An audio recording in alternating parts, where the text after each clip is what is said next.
Tatay Digong, Mayor, former President.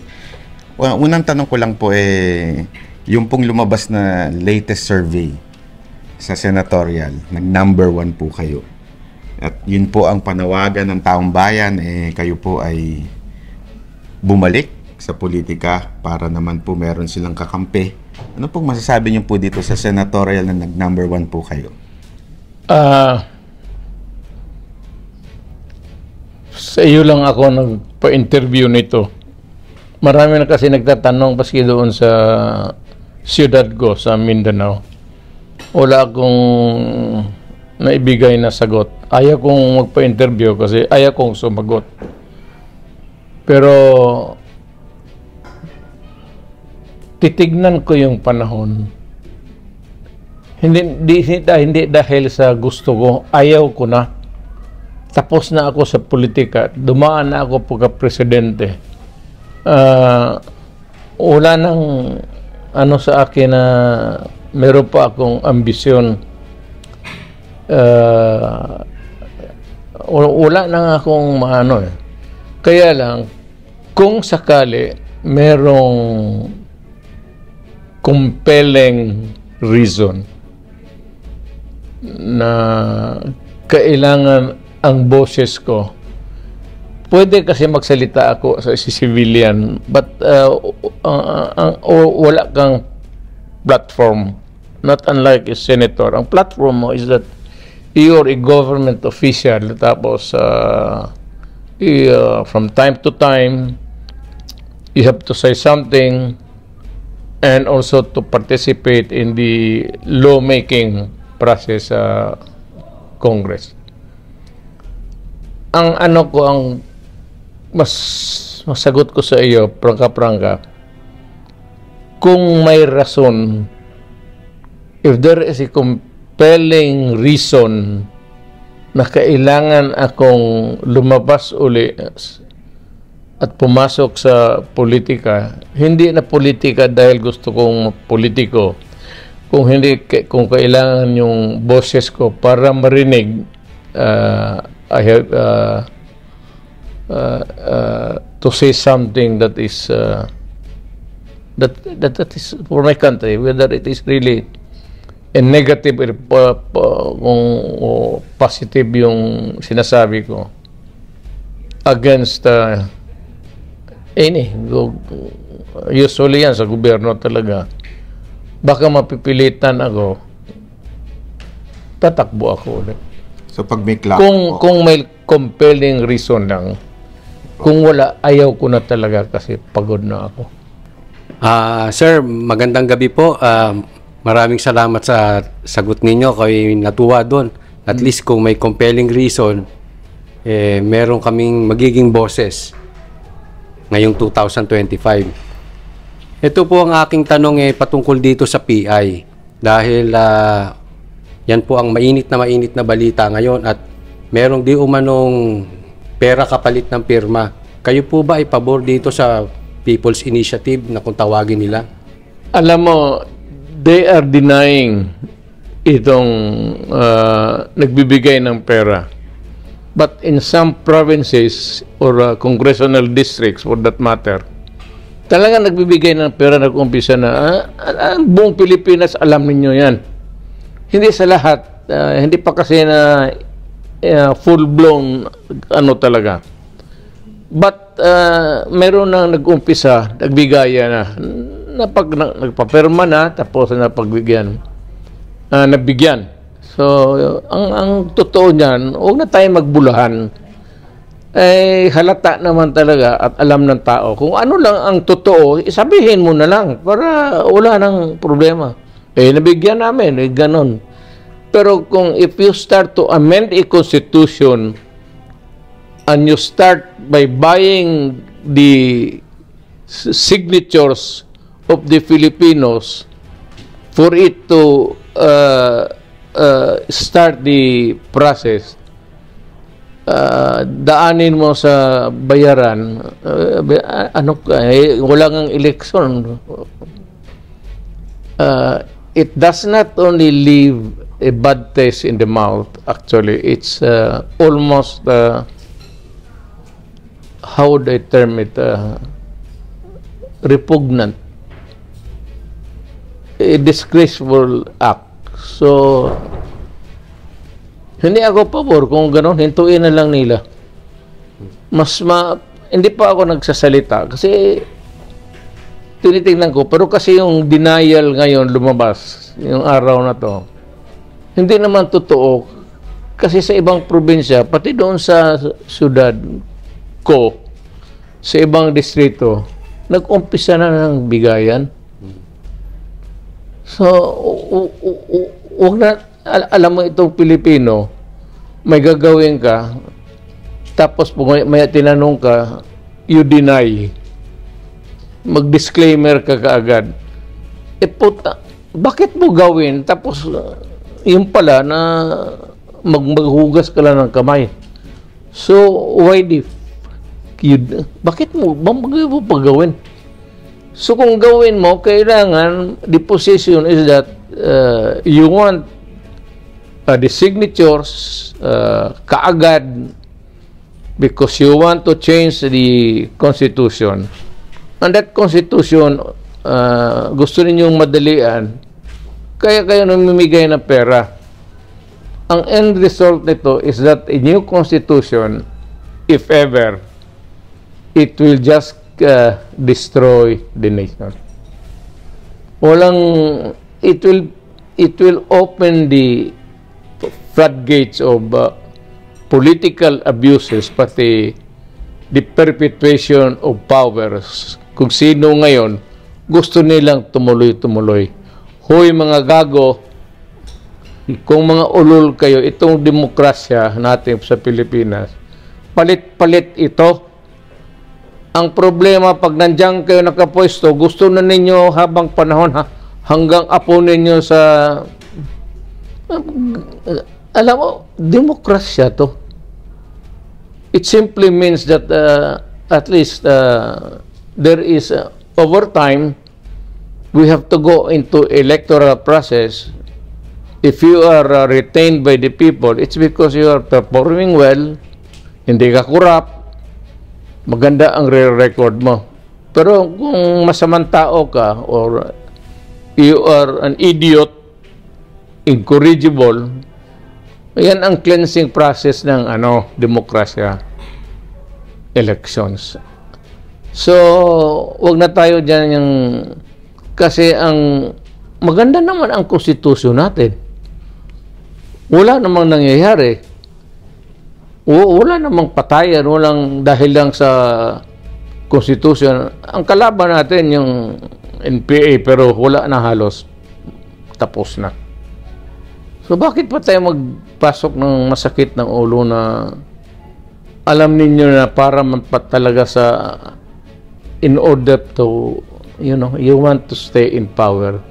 Hindi na ganun nga ang gobyerno, Adre. Ang gobyerno dapat palit-palit. Huwag mong suluhin.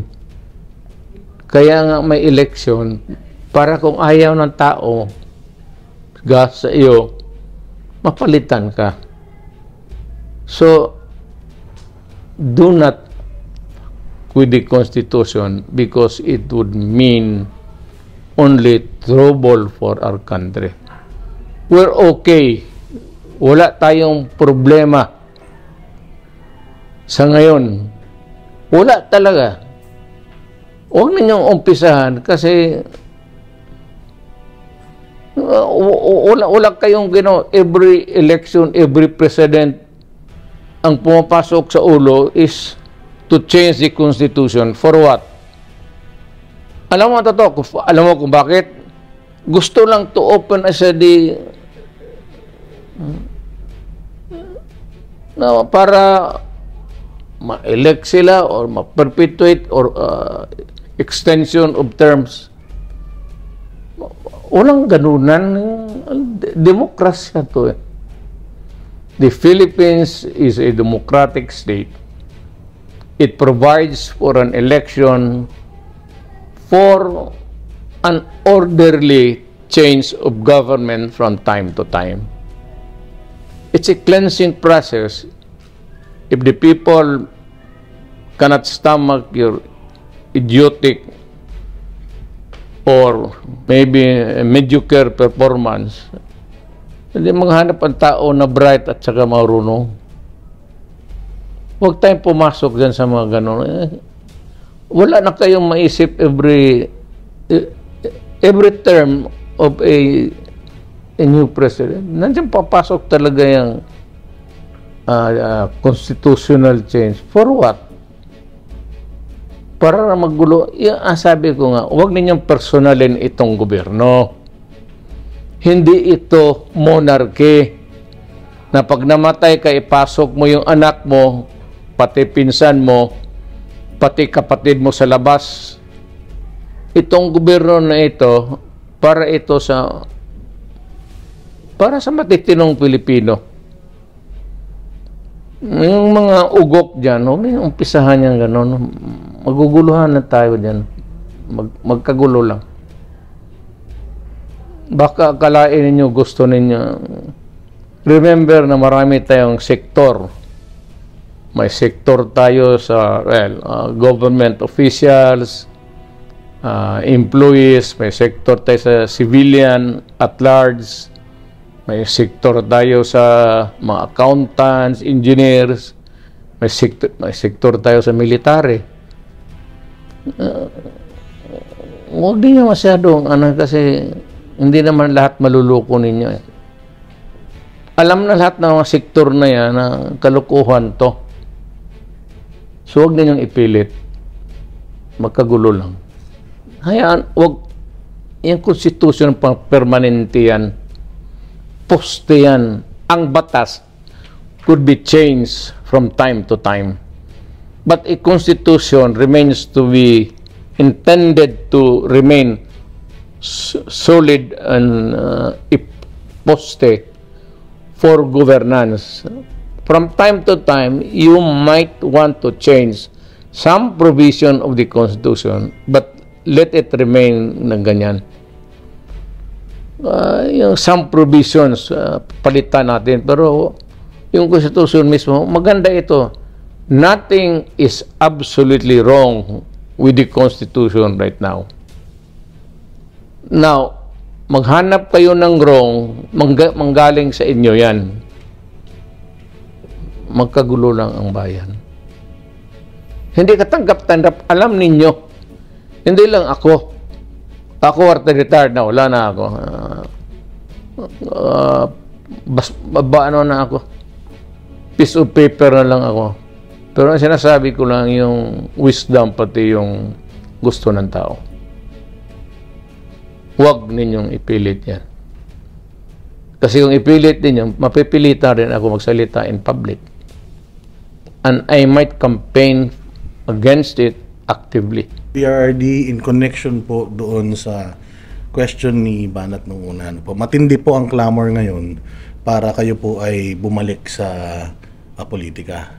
And nabuhay po ulit yung pagiging patriotic ng mga Pilipino nung nakikita po nila na active kayo ulit sa politika in terms of pagkokomentaryo. Meron po ba kayong gustong sabihin sa mga Pilipino na talaga namang sumusuporta sa inyo? Ako ho'y kontento na. Ako ho'y komportable na. Ako ho'y maligaya na sa binigay ninyo na panahon na ako maging presidente. Tama na ho yan para sa akin. O wala na akong mahingi pa sa tao. Ayaw ko na. Ayaw ko na. Pagod na ako. May mga anak ako ng mga politiko. So, hinayaan ko na lang sila sa buhay nila. Pero ako personally, ayaw ko na. But sabi ko nga, I would connect it with the a previous question that a possibility might arise that I might run for senator. I said it must be a compelling reason, not just a pang politika. Kung politika pang sweldo, okay na ako sa retirement ko. Kakain ako 3 beses isang araw. I do not need the money. I am not really young. I'm old. I'm tired. I'm through. wag lang sana akong mapilitan na magtakbo because I have to be there in the midst of governance para marinig ang boses ko. Kasi ako from the outside, wala akong masyadong, well, not really the clout, but the message might not really be that clear to the people. Ngayon, kung senador ako, magsabi ako, alam mo ito, masama ito para sa atin. Huwag natin gawin ito na every time na may constitutional change. Yung constitution pang permanente yan eh. Then, somebody started to, I said, nga wala na tuloy hinto na ito. Hintuan na natin ito. Hintuan na natin ito. Tumahimik na kayo dyan para... Namimiss po nila yung gikan sa masa nyo po na programa. Di ba, bumalik na po ang SMNI. Sana daw makabalik na yung gikan sa masa. Oo. Yun ho ang plano ko para alam mo, idol kita, baka mamimik, masundan ko yung style mo, pang-provincial lang man yung akin, hindi naman pang ano yun.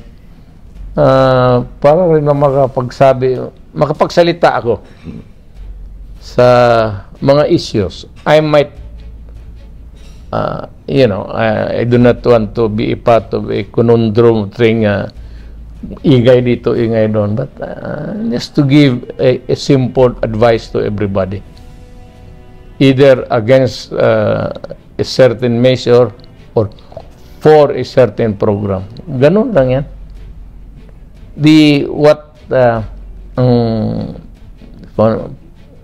It's really all about my country. Lastly po, sir, message niyo po sa anak niyo si BP Inday na talagang grabe ho ang atake sa kanya nitong mga nakaraang araw. Ano pong message niyo kay BP Inday? Sabi ko nga kay Inday, ako magprangka ako. Kaming mag-ama. Sabi ko, Day, dumaan ako dyan sa presidente. Pardon my statement this time. Sinabi ko sa anak ko, wala kang makuha dyan na, wala kang mapala. Trabaho ko lang every night, magdating yung papeles na ganun. Matapos ka sa opisina alas 10, alas 9, alas 11. Magkain ka tapos hindi mo na pirmahan. May pirma yan doon sa tao na ano mo yung secretary whom you trust. But the problem is, kung abogado si Inday, basahin mo talaga. Kasi takot ka magkamali eh. Makatapos niya mga alas 6, alas 7 ng umaga, matulog kami minsan hanggang alas 12.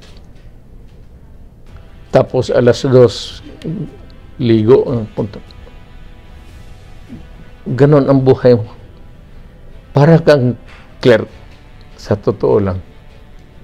Kung wala ka naman mong ambisyon other than really just being there sitting as a president, sitting meaning doon sa silya, wala ka kwenta-kwentang buhay. Pati yung ulam, baski gaano ka husay ng cook. Pagdating mo sa wala kang gana palagi. Kaya natuloy ako pumayat. Buti naka-recover ako dahan-dahan na ngayon. Wala talaga, sabi ko. Ako sabihin ko sa kanya, if it's only kung ano lang na wala kang makuha at saka maliit yung sweldo, makukuha mo yan dyan sa sa kaliit ng sweldo ng yawa na yan. Makukuha mo sa labas kung mag-practice ka. Pero kung sabihin mo na is there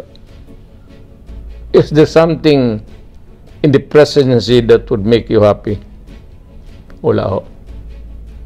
I will not give it to anybody else. Kung kayo yung iba na nagkikinig, talagang atat na atat kayo, go ahead. Pero para sa anak ko, yun ang masabi ko. But, alam mo, ang buhay, swerte-swerte. Kung ano may swerte niya, I will support her. Whatever that may be in the future.